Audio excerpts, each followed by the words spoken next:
Viver Mais. Oferecimento: Hospital Cíntia Charone.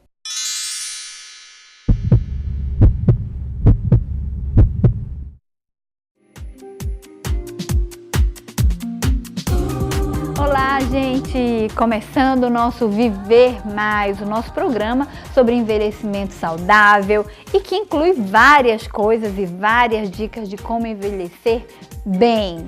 No programa de hoje, vamos ter um batendo papo falando sobre um tema de utilidade pública e de direitos humanos. Isso, 15 de junho, Dia Mundial de Conscientização da Violência contra a Pessoa Idosa, e estaremos conversando com o Dr. Valdir Macieira, tirando várias dúvidas e tendo muitas orientações importantíssimas para todos nós. Teremos também o nosso querido Fala Sério, também com caso de violência contra a pessoa idosa. Além do mais, vamos ter o nosso quadro de atividade física para sair do sedentarismo, nosso Movimente-se.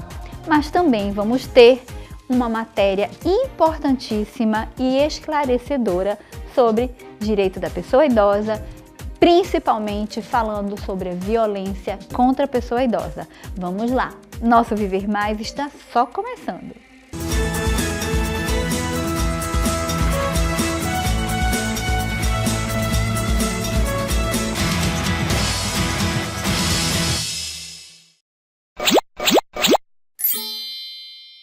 No Batendo Papo de hoje, vamos falar sobre um papo muito interessante, porém muito triste.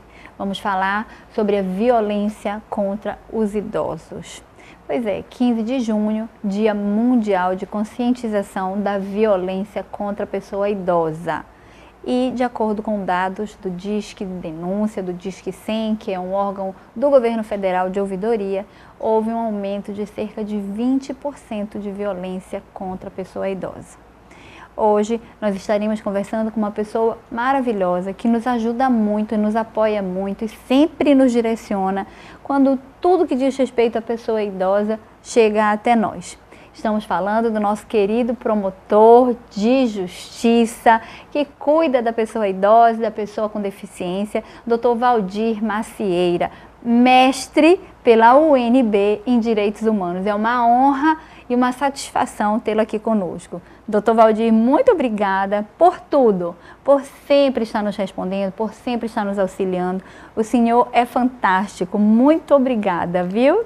Agradeço, Cíntia, as suas palavras e principalmente o convite de estar aqui no programa e discutindo um tema tão importante como é a questão da violência contra o idoso. Pois é, doutor, infelizmente os dados são alarmantes, né? E existem vários tipos de violência contra os idosos, mas a que mais é recorrente: violência física, violência financeira, abandono e negligência. O senhor sabe que eles nos procuram muito e a gente sempre pede para que eles peçam as orientações para a doutora Letícia Bittar, da OAB, e sempre também pedimos para que eles lhe procurem, a equipe toda lhe procure para poder dar orientação. Isso é muito frequente, né, doutor?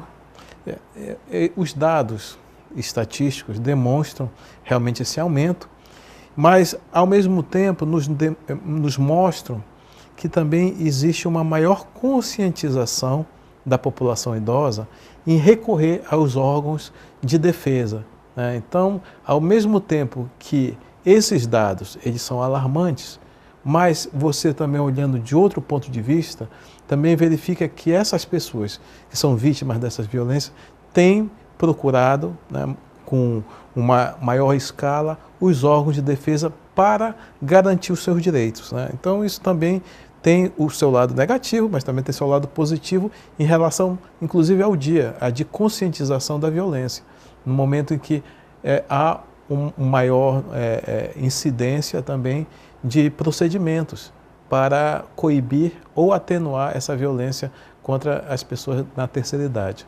Então, doutor, o senhor está me dizendo que pode ser que a violência continue a mesma, porém as pessoas, devido a essa conscientização, estejam indo mais denunciar. É isso, então? Eu acho que são as duas coisas juntas. Porque nós temos também as estatísticas, e são mundiais, da Organização Mundial de Saúde, do aumento do número de idosos em relação à população como um todo.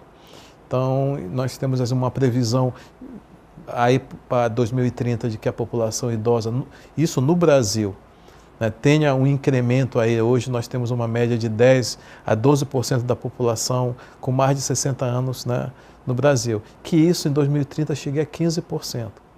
Esse incremento também faz com que haja um aumento do número de situações de violência, que não se restringe apenas, como a gente diz, às violências físicas, às negligências. Nós temos também um outro fator que eu acho importante discutir no programa, que é a violência institucional, que é a violência do próprio Estado, que ao mesmo tempo, com uma mão, garante legislações protetivas, de outro lado, deixa omissos alguns serviços, por exemplo, na área da saúde, na área da assistência social. Isso convivemos também no dia a dia no Ministério Público. Situações de falta de medicamentos, às vezes funcionamento precário de algumas unidades, que isso não deixa também de ser uma violência. Agora, realmente, o que nos assusta são as violências domésticas, muitas das maiores praticadas por, pelo menos, o que as estatísticas demonstram, 77% dessas violências domésticas praticadas por filhos e filhas desses idosos. Isso nos assusta, porque são situações que transcendem o direito e entram na questão moral, né? Que momento é esse que vivemos, né, no mundo em que os próprios filhos não respeitam e muitas vezes praticam essas violências contra os seus genitores? Infelizmente, né, doutor, as pessoas parece que deixaram de educar seus filhos e a gente até estava conversando há pouco, né? Não existe mais aquela educação de um jovem estar no ônibus sentado, ver um idoso, ver uma gestante, um portador de deficiência se levantar e dar lugar. É raro a gente ver. As leis foram feitas, como o senhor disse, já há uma lei municipal em que todos os assentos são destinados, né, a idosos e pessoas portadoras de deficiência, mas as pessoas não se levantam. Então, eu acho que realmente nós que somos mais jovens, somos os culpados também por não educarmos mais os filhos, e os mais jovens do que a gente precisam agir imediatamente, precisam voltar a educar. Doutor, nós dois somos ótimos, falamos muito, batemos muito papo, mas tem um monte de gente querendo tirar um monte de dúvida, então nós vamos às nossas perguntas dos telespectadores. Vamos à primeira pergunta. Doutor Valdir, uma senhora saiu de sua casa para comprar lanche e acabou pegando o ônibus errado e não sabe como voltar para sua casa. O que devo fazer diante dessa situação?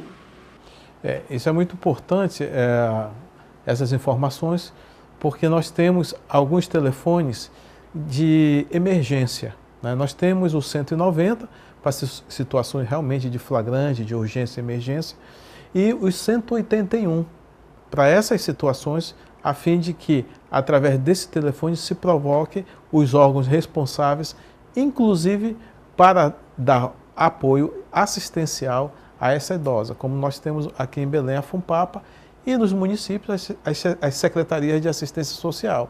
Então é muito importante acionar esses números, como em situações outras que a gente pode discutir mais adiante, o Disque 100, que é da Ouvidoria Nacional. Doutor, eu gostaria até de perguntar também em relação a isso, porque como eu sou médica e nós temos um serviço, né, de atendimento ao idoso, é com muita frequência que muitas pessoas encontram pessoas portadoras de demência ou que tiveram algum surto e me acionam nas redes sociais pedindo para eu ajudar, para perguntar o que devem fazer. Alguns também procuram logo uma polícia, a delegacia para levar. Isso também não é um procedimento errado não, né, doutor? Eles podem procurar, fazer um boletim de ocorrência e levar a pessoa para lá, para que até as demais unidades possam também auxiliar, não é isso? Porque, na verdade, quando nós trabalhamos com a questão do idoso, a questão da demência, que é o sofrimento psíquico, a gente tem que trabalhar junto com o Estatuto do Idoso e junto com uma lei específica, que é a Lei 10.261, que é a Lei da Assistência às Pessoas com Sofrimento Psíquico. porque nesse caso nós teríamos que ter unidades de referência, que não são só os hospitais psiquiátricos, mas principalmente nos municípios chamados Centros de Apoio Psicossocial, que são exatamente para dar esse suporte de atendimento, principalmente essas pessoas que estão nas ruas ou estão desorientadas, para que lá ela tenha o suporte, não só psiquiátrico, mas também no sentido da assistência social, da psicologia, inclusive com o fornecimento de medicamentos gratuitos, para que ela possa ter esse equilíbrio emocional, psiquiátrico, para continuar a sua vida. Então, há necessidade de se trabalhar nesse aspecto, junto com o Estatuto do Idoso e essa lei do apoio psiquiátrico a essas pessoas com demência. Muito bem, vamos então à próxima pergunta. Doutor, como devemos proceder quando um idoso sofre maus tratos por parte da família, mesmo depois de ter sido feita a denúncia ao Ministério Público? Isso é muito acontece, né? Muitas das vezes as pessoas procuram primeiramente o Ministério Público quando há uma situação de maus tratos, vamos dizer, de menor potencial ofensivo ou não há ainda uma ofensa, um perigo iminente ao idoso. Então, esse trabalho no Ministério Público é exatamente para o reordenamento familiar, inclusive para sensibilizar, capacitar as pessoas sobre a questão do envelhecimento, porque muitas das vezes as violências nem sempre ocorrem por dolo, por vontade da pessoa, mas principalmente por falta de informações, como lidar com esse novo momento, né, do ser humano, do envelhecimento, que causa limitações, situações que muitas vezes os familiares não estão preparados. Mas quando a violência parte, principalmente para a questão da violência física, psicológica, financeira, aí é necessário transpor o espaço do Ministério Público e ir diretamente a uma delegacia de polícia. É importante que se dê início a um procedimento lá na polícia, um procedimento investigatório, que normalmente, nesses casos de menor potencial ofensivo, seria um termo circunstanciado de ocorrência. As pessoas não devem se contentar apenas com boletim de ocorrência. Boletim de ocorrência não dá em nada. Tem que ser um termo circunstanciado de ocorrência, onde esse procedimento vai ser levado ao juizado ou uma vara judicial, onde, junto com o juiz, o Ministério Público poderá tomar providências, inclusive enérgicas, como medidas protetivas de retirada do agressor da casa do idoso e até mesmo uma situação mais grave, como é o caso de uma pena de detenção, de reclusão àquela agressão, a fim de evitar situações de violência contra o idoso. Então, gente, já sabe, olha só o que o doutor está falando. Houve violência, você é realmente uma pessoa que está convivendo com esse tipo de situação, você é testemunha. Você pode fazer uma denúncia anônima, você pode ir numa delegacia de polícia, fazer um termo circunstanciado de ocorrência, esse é o nome, né, doutor? E aí já fica por conta da polícia. A polícia vai tratar dessa situação e certamente vai resolver, né, doutor? E tem uma outra questão que é muito importante, que as pessoas não sabem diferenciar, por exemplo, do 190 para o 181. O 190 para essa situação de urgência, emergência, está ocorrendo. Eu quero uma viatura policial, uma prisão em flagrante, um arrombamento da casa para salvar aquele idoso que está em iminente perigo. O 181 é muito importante, já porque não existe aquela gravidade, mas existe, eu tenho conhecimento que aquele idoso constantemente, diariamente, é submetido a maus tratos, mas eu não quero me identificar. O 181, ele garante o sigilo da fonte. Eu sou um vizinho, eu sou um parente, então eu posso denunciar aquela situação para salvar aquele idoso sem que eu esteja aparecendo na denúncia. Isso é muito importante, que também é garantido no Disque 100 da Ouvidoria Nacional. Doutor, recentemente houve uma divulgação muito grande de um vídeo de um filho batendo numa idosa, aparentemente portadora de algum tipo de demência, e todo mundo sabe, ele foi preso e foi espancado lá onde ele foi preso. Nesses casos, um vizinho, vou citar como exemplo, né, um vizinho que está presenciando, sim, ele poderia ter ligado para o Disque 100 ou para o 190. Isso. E inclusive para o 181. Para, inclusive, o sigilo é muito importante às vezes, porque as pessoas ficam temerosas de uma represália por morar próximo ou fazer parte da família. Muitas vezes, inclusive, aquele agressor do idoso é uma pessoa que já tem antecedentes criminais, de repente é até um marginal, que pode inclusive colocar em risco a vida do denunciante. Então o sigilo também serve para isso, inclusive para os agentes de saúde. Hoje, o artigo 19 do Estatuto prevê que o agente de saúde que atende o idoso, seja lá na casa dele, seja na unidade de saúde, se ele verificar sequelas físicas do idoso, ele pode denunciar. E para esse agente de saúde é muito importante o sigilo, preservar sua identidade. As assistentes sociais também, né, exatamente. doutor? Existem casos de vizinhos mais jovens que colocam um som alto e incomoda o idoso, que costuma dormir um pouco mais cedo, acorda um pouco mais cedo. Existem pessoas que resolvem fazer obras nas suas casas até tarde da noite e o idoso também ou está adoentado. Enfim, o que essas pessoas, o que esses idosos devem fazer? Quem eles devem procurar para fazer essa denúncia? A delegacia, né, específica para esses casos, que é a DPA, ela atua nisso, inclusive você pode ligar para esses telefones, o 190, para acionar a delegacia, para que esteja até o local e verifique inclusive os decibéis dessa situação. Se a situação permanecer, aí vai fazer a mesma coisa, você vai fazer uma ocorrência e muitas dessas situações, eu estava hoje no juizado do idoso, dirimindo um conflito como esse, onde a pessoa, nesse caso, as partes são chamadas e esse possível, que é um agressor também dos ouvidos do idoso, ele se comprometa sob pena de multa alta, de cumprimento dessa lei do silêncio, a partir de um certo horário. Tanto que agora eu fiz um acordo, que até às 10 horas da noite, por exemplo, a pessoa pode ouvir a música, era no sábado, mas depois disso, respeite o sossego alheio. Pois é, isso mexe com a saúde do idoso como um todo, o emocional, o físico, enfim, doutor, é uma pena a gente ter que tocar nesse assunto, mas é um assunto muito importante, de relevância para toda a população. Infelizmente o nosso tempo já acabou. Eu agradeço mais uma vez, quero dizer que eu sou sua fã, porque nós trabalhamos com as pessoas idosas sabemos o quanto elas são estigmatizadas pela sociedade, vítimas de preconceito e de abandono por tantos outros setores. Então, muito obrigada, parabéns pelo seu trabalho e que Deus possa continuar abençoando grandemente a sua vida, a sua família e o seu dom. Muito obrigado, Cíntia, me coloco sempre à disposição aqui, admiro o seu trabalho e reafirmo mais uma vez o compromisso nosso do Ministério Público na defesa dos interesses do idoso.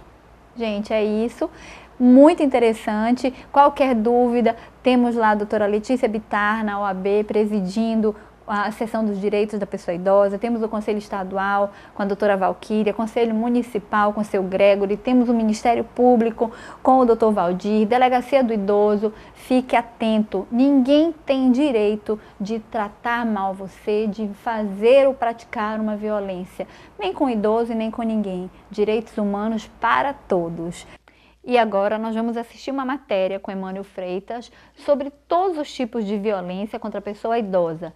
Não perca, porque não é só violência física. Vamos lá, Emmanuel. Olá, Cíntia. Agora no mês de junho se comemora o Dia Internacional de Conscientização da Violência contra o Idoso.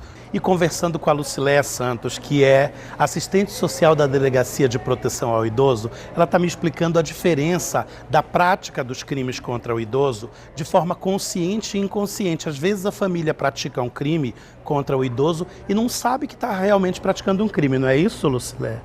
Essa questão da vitimização ou do idoso vitimado pela família, ou seja, no espaço intrafamiliar, pode ser ocasionada por maus tratos, pode ser ocasionada por abandono, por negligência em poder cuidar desse idoso na sua saúde, na questão de um abuso financeiro e econômico e do conflito familiar que gera uma situação de uma violência psicológica. E que seja respeitada a sua autonomia enquanto cidadão idoso, que está vivenciando o último processo da vida, mas que não deixou de ter sentimentos, que não deixou de ter responsabilidades ainda para consigo, para com a sociedade. Em que sentido essa responsabilidade? Em querer que seja respeitado o seu direito enquanto cidadão. Quando se fala em violência contra o idoso, a autoridade policial ela está sempre à frente desse processo, porque geralmente é quem recebe a denúncia na delegacia e quem vai até o local para comprovar se realmente essa denúncia tem procedência ou não. Olha, as principais denúncias que nós recebemos na delegacia do idoso são as denúncias de maus tratos, negligência, abandono, né? E isso parte de quem? Da própria família, do filho, do neto, do irmão, entendeu? Eu acho que devido até à nossa divulgação do nosso trabalho, né, enquanto delegacia de proteção, né, ela chega, já tem muitas denúncias que o idoso vai lá, pega um táxi, nem sabe qual é, pergunta, olha, eu quero ir para a delegacia do idoso, e ele chega lá e nos comunica o que está acontecendo. E conversei também com o promotor de justiça do Ceará, que esteve em Belém para uma série de palestras em comemoração ao Dia Internacional do Combate à Violência contra a Pessoa Idosa. Nós temos violência física, nós temos violência financeira patrimonial, violência da falta de políticas públicas, por exemplo, a questão da saúde, a questão do lazer, que não são ofertadas por parte do poder público, a questão do acesso a um transporte público digno, né? Então, é uma série de violências que, infelizmente, faz com que essa conquista de uma possibilidade de uma vida mais longa não seja vivida de forma digna. E lembre-se também que uma das maiores violências contra o idoso é uma criança sem acesso à educação.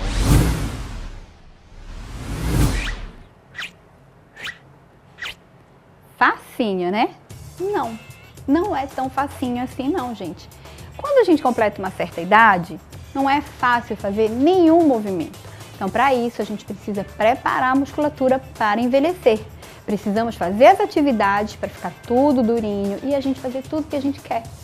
E hoje a gente vai pegar os nossos pezinhos caseiros e vai aprender uma série de movimentos junto com o nosso querido Ney para manter o abdômen mais durinho, a musculatura toda, para você lateralizar para um lado para o outro, para dançar e para não ficar corcundinha, tá bom?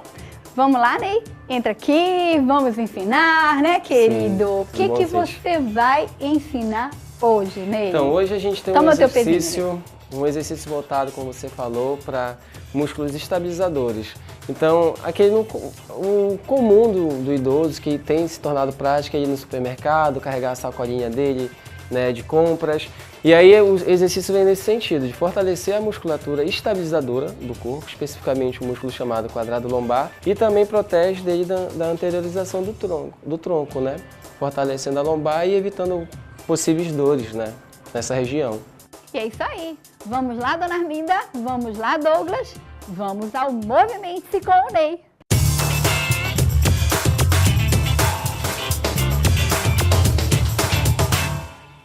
Você vai segurar a garrafinha do lado do corpo e você vai inclinar o tronco lateralmente, como se você quisesse esbarrar a garrafinha na perna aqui, ó, na lateral da perna. Detalhe, você vai ter que afastar um pouquinho a perna para gerar mais estabilidade no movimento. Então você vai, desce um pouco inclinando o tronco e volta para a mesma posição, posição de início. Depois repete novamente o movimento até contar 12 repetições, depois você faz para o outro lado. É interessante que você não incline o quadril, é a flexão de tronco. Ó, você encolhe aqui e passa a garrafa na perna. Isso. Só vou pedir para a dona Arminda afastar um pouco mais os pés para gerar, né, essa estabilidade e melhorar o exercício. Isso, dona Arminda, olhando sempre para frente e mantendo a respiração. Vai, mais uma vez. Isso, perfeito. Isso, muito bom, dona Arminda, muito bom, Douglas. Então é isso, depois que termina a primeira série, de 10 a 15 repetições para cada lado, a gente descansa sempre 1 minuto, que é o que a gente tem sugerido para o pessoal de casa, sempre que está começando, de 2 a 3 séries de repetições, no máximo de 10 a 15 repetições.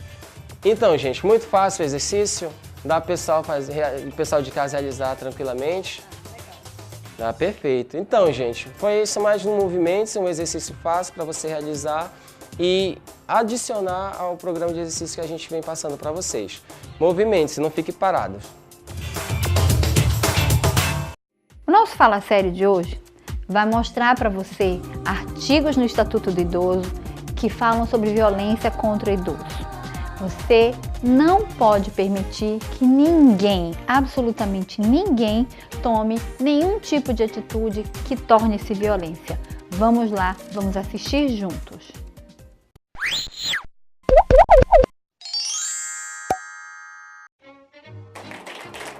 Eu sou apenas um rapaz latino-americano sem dinheiro no bolso. Mr. Loco cantou! Mas Mr. Loco, que história é essa? Tá sem grana mesmo? Pior que tô, Pelipo, tô sem dinheiro nenhum. Inclusive, eu queria te pedir emprestado. É que mês que vem é aniversário da minha mãe, eu quero comprar um CD do Belchior pra ela. Caramba, Mr. Loco, se tivesse me falado antes, eu tinha grana. Mas agora acabei de deixar todo o meu dinheiro com a minha mãe, que eu vou viajar esse final de semana, pra ela passar um final de semana bacana, confortável, entendeu? Poxa, Pelipo, eu não queria deixar minha mãe na mão, principalmente no dia do aniversário dela. Aniversário dela? Dona Oca! Não, mas a gente vai dar um jeito nisso, Mr. Loco. Mas olha, parabéns, que exemplo, meu amigo, meu orgulho. Eu gosto muito da minha mãe. Eu sei, pena que tem gente que não segue o seu exemplo. Aliás, pena que tem gente que dá um muito mau exemplo. É o caso da nossa convidada de hoje, que contou uma história nada agradável que aconteceu com uma amiga dela. Essa eu quero ver. Então bora ver.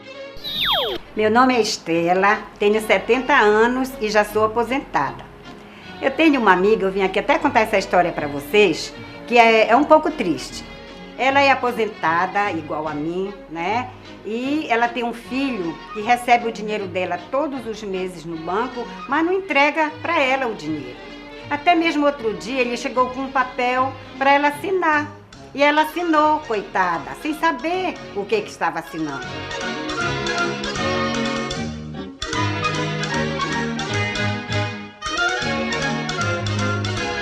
Vamos respeitar as mães, as senhoras de idade, elas precisam de boa alimentação, né? Elas precisam de muito cuidado. Então, eu acho um absurdo um filho fazer um negócio desse com a própria mãe. Outro fato também que eu tenho conhecimento, eu tenho uma amiga, entendeu? Que ela já é aposentada também, é da nossa faixa. Então ela adoeceu, ela teve problema sério, né, de doença, e o filho internou num abrigo, tá? Só que internou a mãe no abrigo e jogou para lá. Não teve mais consideração de ir visitá-la, né, de levar alimentação para ela, de levar frutas, levar carinho, gente, porque a pessoa dessa idade precisa muito de carinho, de atenção. E eles não fazem isso. Eles simplesmente jogaram lá, só fazem pagar para as pessoas tomarem conta, e eles não querem ter o trabalho nem de ir lá levar uma boa alimentação para a mãe.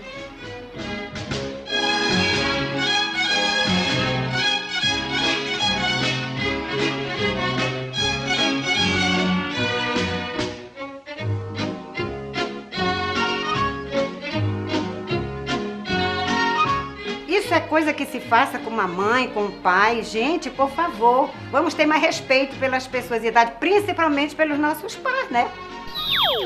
Inclusive, Mr. Oco, olha a ideia, eu vou agora fazer o empréstimo e corro lá na tua casa. Aí, a gente faz uma surpresa pra Dona Oca.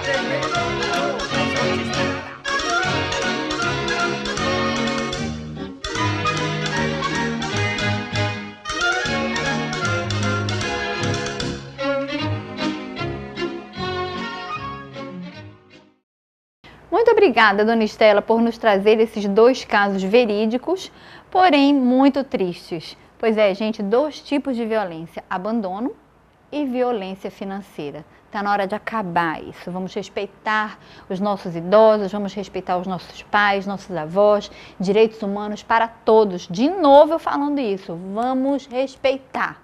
Porque com respeito, com amor, com dedicação, a gente tem dias mais felizes, porque mais importante do que acrescentar dias às nossas vidas é acrescentar muito mais vida, vida alegre, vida feliz, vida com amor, porque é isso que nós queremos. Queremos todo mundo feliz, alegre para viver muito mais. Fiquem todos com Deus e até o próximo!